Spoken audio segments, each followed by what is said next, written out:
Welcome back to today's video. Today is Thursday, August 7th, 2025, and today we are going to be talking about the California redistricting dispute against the state of Texas, as California lawmakers seem like they are now moving forward to move to that 5-day period starting on August 18th to move forward with a redistricting ballot referendum set to take place this November 2025. But the point of this video isn't that the lawmakers are looking to move forward with it. It's more so about how the public is responding to this pushback against Texas and this push in California to axe the same amount of Republican districts from the California delegation that Democrats are being removed from Texas. And what we see here from KCRA, a news organization in the state of California, they have now acquired a poll that was done and conducted to help inform the Democratic leaders about the viability of a new battle on the map this November, an election they were not expecting to have at the beginning of the year, a referendum they certainly weren't expecting to have really since forever. The last time that Californians have voted on redistricting statewide was in 2010. So over a decade and a half ago, you're talking, but the poll that they have released and that they have seen revealed to them is right here.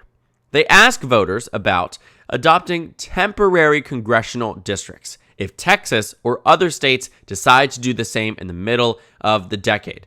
It declares state policy supporting nonpartisan redistricting commissions nationwide and a legislative constitutional amendment. Because California has their independent redistricting commission embedded in their constitution, what that means is that they have to do this through a ballot referendum that is approved to be a ballot referendum by 2/3 of the state legislature. Now, California easily has that. Democrats have supermajorities in the state of California. But getting to the point of actually voting on it, the voters are the ones who make the ultimate decision.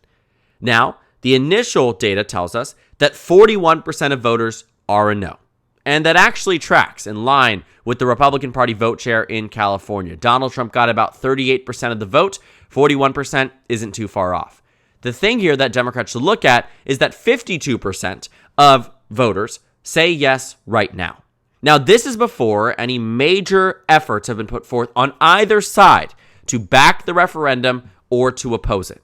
And while many Democrats likely would be more inclined to back it with more information and it being more of a known thing and a more known entity, while we discuss this very heavily and the mainstream media has been giving a lot of oxygen to the redrawing and the new maps in states like Texas and the hypotheticals in states like California and New York, not every voter knows about it. And California is a beast, electorally a beast to message on. It is a state that in the last presidential election had 15 million votes in this election. 15 million votes. 1 out of 10 votes cast in the country came from the state of California. And a lot of it went overwhelmingly to the Democratic Party and to Kamala Harris. She won across the state by 20 percentage points. And California historically has voted quite favorably for the Democratic Party. But on this issue of redrawing the maps, they might receive some hesitation. A reason for that is because back in 2010, Californians voted on Proposition 20 and 27, but more importantly, 20, which was the redistricting proposal that took the Independent Redistricting Commission, or at the time they call it the CCRC, and they still maintain that today, which essentially had been drawing the state legislative boundaries. But in 2010, they voted to extend that to congressional elections. It passed with 61% of the vote. The interesting thing to me is that about 39% of residents wanted to keep it in the state legislature. Now, this might feel like it's a traditional Democrat versus Republican issue, but actually in California, it was pretty universally approached and backed by some of the state's top Republicans and Democrats, including 2 of the more recent governors in this state, Gray Davis and Arnold Schwarzenegger, who came out and said, yeah, we support this proposition and it should pass. A Democratic and Republican governor.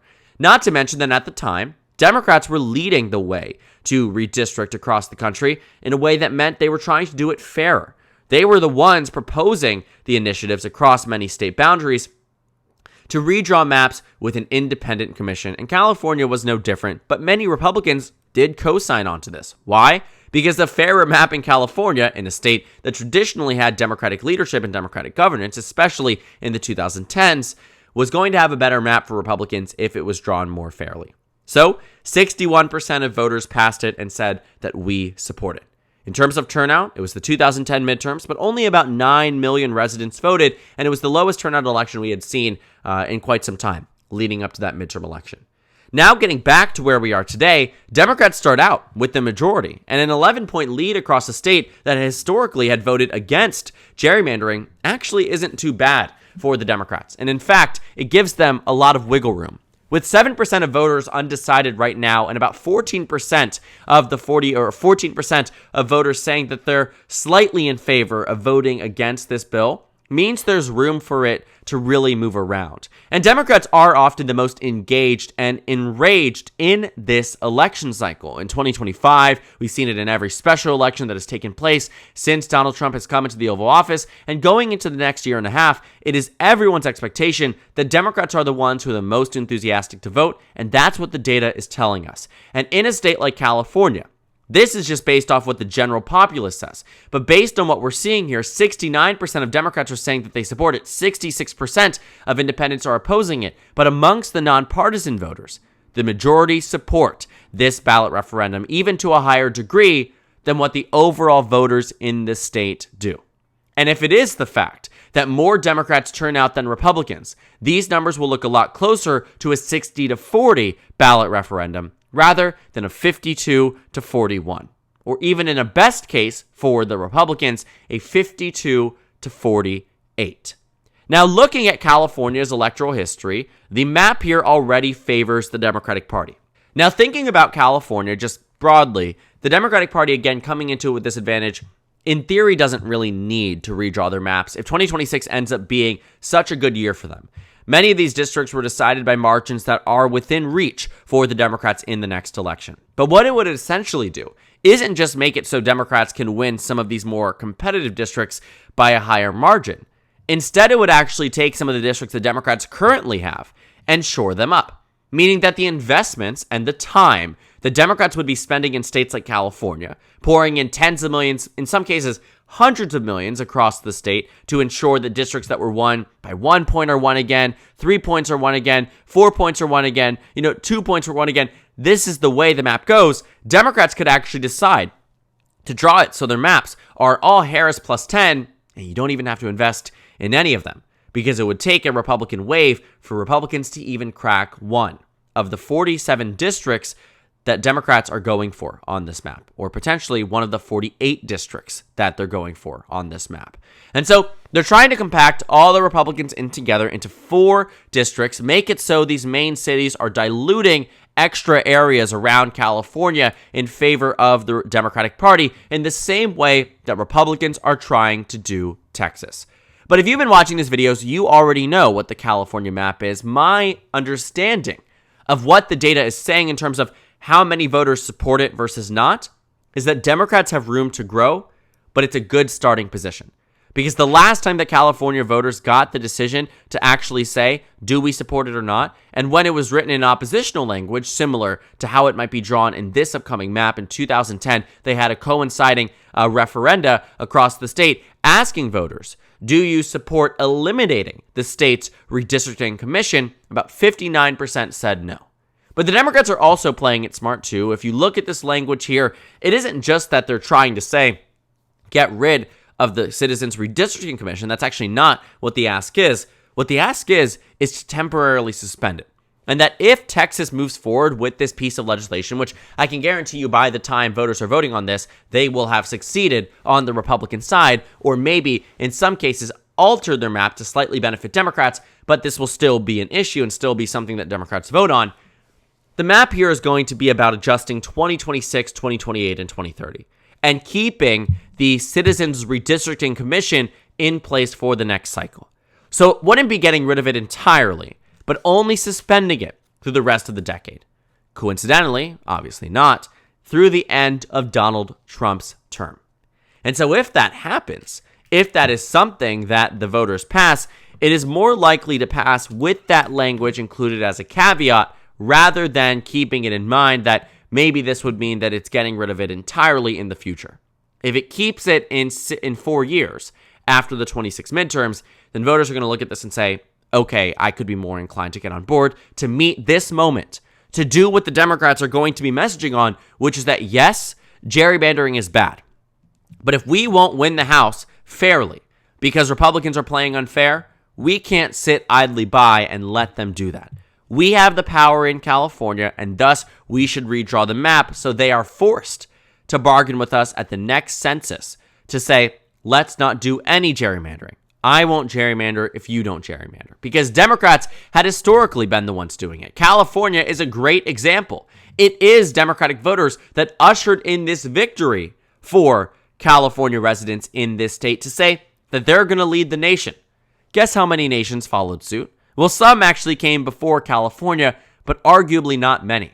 And when you think about how some of these maps are drawn, states like Colorado, where Kamala Harris won this state by double digits, Democrats probably would have been able to draw a much fairer map for themselves and a much better map than what they're currently seeing. It's a 4-4 map, when in reality, Democrats, if they were having full control over this map here, could draw it in a way, right? Look at some of these states.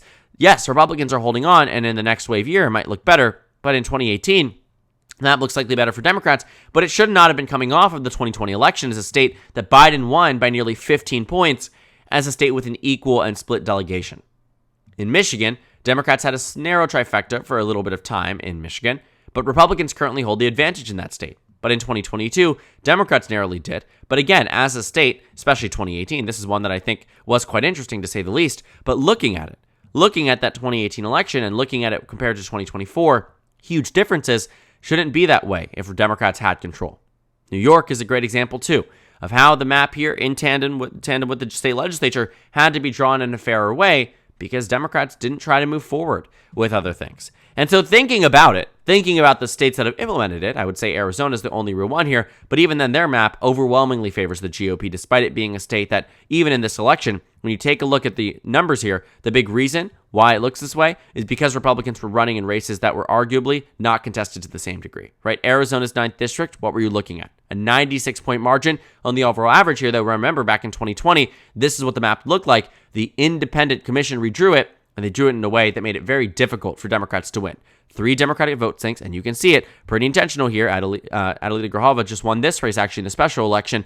But again, taking a look, this is not something that ends up being that beneficial for Democrats. So when you get back to this point around California and the map here, it actually isn't all too surprising. The Democratic voters in a state that overwhelmingly voted for Kamala Harris want their state to meet the moment and want their state to be in favor of redrawing the maps temporarily. Is it overwhelmingly popular? No. But it has room to grow, and it starts out in the advantage, which is good news for Democrats coming off of their last election that they ran on, where voters rejected a proposition to get rid of the independent commission by about 20 points. This time, it looks like they're on board. And on board to the degree that, this is a massive victory, no. But certainly something that's not, that cannot be ignored and worth looking at and worth understanding, because this is the way that California might be moving. And as these state lawmakers become closer and closer to making it a reality, it is the voters that have to confirm it this November, and chances are they will. So thank you guys so much for watching this video. Make sure to comment down suggestions below. Subscribe on the left if you haven't already, and check out the Instagram and Twitter. At the bottom left of the screen, there's also a Discord server for you to go ahead and join. On the screen, there's a video for you to watch, and then a playlist for my 2026 House election analysis videos. Again, thank you guys so much for watching, and I will see you all tomorrow.